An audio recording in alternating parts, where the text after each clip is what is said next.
हम नसीब वाले हैं कि अल्लाह ने मेरे और आपके मुकद्दर में अपने महबूब की उम्मत में पैदा होना लिखा।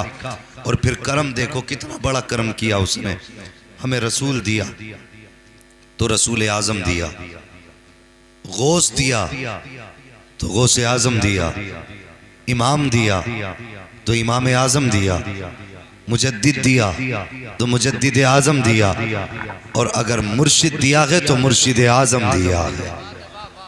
ये हमारे मुकद्दर की बात है। वो लोग सलामत रहें जो सारी जिंदगी बगदाद वाले ताजदार की 11वीं मनाते रहते हैं। बेशक अल्लाह उन बेटियों को आबाद रखे जो गौसे पाक के नाम की नियाज किया करती हैं। अल्लाह उन बेटों को सलामत रखे जो उनके नाम पर हलाल कमाई खर्च किया करते हैं। यकीन जानो इतनी बड़ी ज़ात गौसे पाक की है। फरमाते हैं अगर सूरज भी अब्दुल कादिर से न पूछे तो निकल नहीं सकता। फरमाते हैं सूरज तब निकलता है जब अब्दुल कादिर से इजाजत ले ले। क्या बात है, वाह सुभान अल्लाह। जो लोग परेशान हैं, तंगदस्ती है, बीमारी है, गरीबी है, उनके लिए बेहतरीन वजीफा ये है वो हर महीने गौसे पाक की 11वीं किया करें। और इतनी बड़ी बात गौसे पाक फरमाते हैं जो कादरी होगा तो वो जन्नती होगा। सुभान अल्लाह। मगर शर्त है कादरी हो। क्या शर्त है? कादरी हो। क्या शर्त है? कादरी हो। कादरी होना चाहिए। फरमाया गया जो कादरी होगा वो जन्नती होगा। न बोले, मुझे लगना चाहिए कि आप सुन रहे हैं। मैं इन लोगों को तो समझ सकता हूँ, इनके मुंह के आगे कैमरे लगा दिए गए हैं। हाँ, ये तो मजबूरी है भाई, नहीं बोल सकते, लेकिन आप तो बोल सकते हैं ना। हाँ, जो कादरी होगा वो जन्नती होगा। जो कादरी होगा वो जन्नती होगा। जन्नती होगा। अल्लाह अकबर। फरमाते हैं उस वक्त तक मौत नहीं आएगी जब तक वो तौबा नहीं कर ले। सुभान अल्लाह।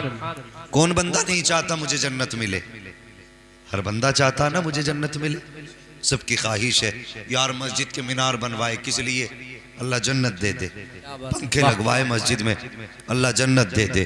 टाइल्स लगवाई, अल्लाह जन्नत दे दे। सफ़ों का इंतज़ाम किया, अल्लाह जन्नत दे दे। मैं कहता हूँ ये सब कुछ करो, लेकिन दिल से कादरी हो जाओ। खुदा की कसम, आँख बंद होने के बाद कब्र में बाद में खुलेगी, बचाने के लिए गौसे आज़म पहले आ जाए। वाह वाह वाह वाह, क्या बात है। बेशक बेशक गौसे आज़म पहले आ जाएंगे, ये ख्याल करना प्यारे। तो गौसे पाक ने क्या फरमाया? मेरा चाहने वाला जब भी मरेगा जन्नती हो के मरेगा। मुझे एक बात याद आ रही है, सुने जरा गौर से। सुनेंगे? बता दूं? अल्लाह सलामत रखे। इतने अच्छे लोग मेरे सामने बैठे हुए हैं और मुझे फख्र है मैं अपने इलाके में आज बात कर रहा हूँ जी। हाँ, वरना तो आपने सुना ही होगा कि 3 महीने तक फुर्सत नहीं। जी, जी। ये बच्चे गए, मुझसे कई लोग कारी साहब कहा करते हैं कि मुफ्ती साहब छोटे जलसों में तारीख मत दिया करो, इससे वैल्यू कम होती है। मैंने कहा अल्लाह का शुक्र है, इज्जतें जलसों से नहीं मिलती, इज्जतें मुस्तफ़ा की चौखट से मिला। बात है, वाह वाह सुभान अल्लाह। ये ना समझे बड़ी कॉन्फ्रेंस में जाएगा तब बंदा बड़ा होगा। मुझे बताइए जब सब बड़े बड़ों जलसे में जाएंगे तो फिर छोटों का दिल कैसे रहेगा? जी जी, हक बात है। मेरा अपना मिजाज है कि मैं कभी ये नहीं देखता कि कमेटी बड़ी है या छोटी है, पिंडाल छोटा होगा या बड़ा होगा। मैं देखता हूँ बुलाने वाला किस दिल से बुला रहा है। अगर बुलाने वाले के दिल में मदीने वाले का इश्क होता है तो पिंडाल बड़े हो तो फर्क नहीं पड़ता, अलबत्ता दिल बड़े हो तो मुकद्दर संवर जाते हैं। क्या बात है, वाह वाह सुभान अल्लाह। ये सोच के अक्सर मैं कभी छोटों की तकरीर को इग्नोर नहीं करता, वरना आज की इतनी बड़ी तारीख है ये कि बड़े बड़े जलसों से फोन आए, लोगों ने पैसे का भी बड़ा बड़ा लालच दिया। किसी ने कहा 50,000 देंगे, हमें तारीख दे दो। लेकिन मैं रब से दुआ करता हूँ मालिक मेरी नीयत को अपने फजल से सलामत रखना, आमीन। और मेरी कोशिश रहती है जिसकी तारीख लिख दूं फिर वो कभी कैंसिल ना करूं जी। अगर मजबूरी हो, बीमारी हो तो फिर कुछ नहीं कहा जा सकता। जब कहीं नहीं जा सकते तो फिर कहीं नहीं जा सकते। लेकिन ऐसा अल्लाह कभी दिन न दिखाए कि आपकी तारीख कैंसिल करके कभी कहीं जाएं।